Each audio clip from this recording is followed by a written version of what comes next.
रूह और उसकी अक़साम। डेमोक्रेटिस इज्साम को जवाहिर का नमूना कहता है और रूह को एक लतीफ़ जौहर कहता है।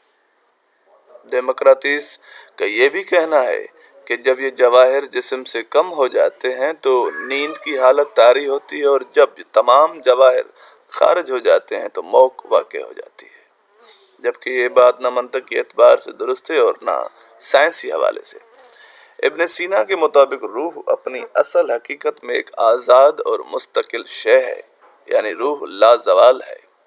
लाजवाल होने के बारे में उसके दलाइल की बुनियाद इस बात पर है कि रूह एक जौहर है। रूह गैर जिस्मानी होने के नाते एक बसीत शय है जो उसकी फना नापजीरी और बका को यकीनी बनाती है। अफलातून रूह को हकीकी शय कहता है। उसका कहना है कि रूह वजूद से निकल जाने के बाद भी मौजूद रहती है। हिंदुइज्म में भी यही अकीदा पाया जाता है, इसलिए वो कहते हैं कि फलां की आत्मा भटक रही है।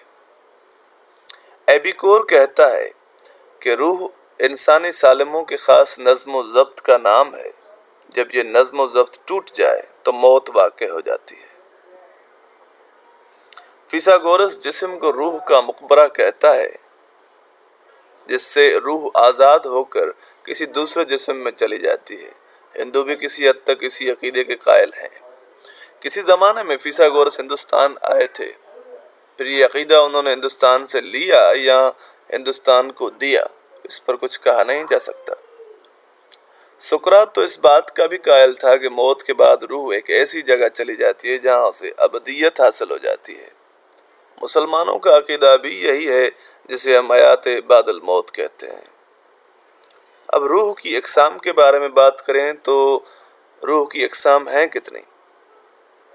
उमूमन हर फ़लसफ़ी जिसने भी रूह के मुतल्लिक़ कुछ लिखा है, उसने रूह की दो अक़साम बताई हैं।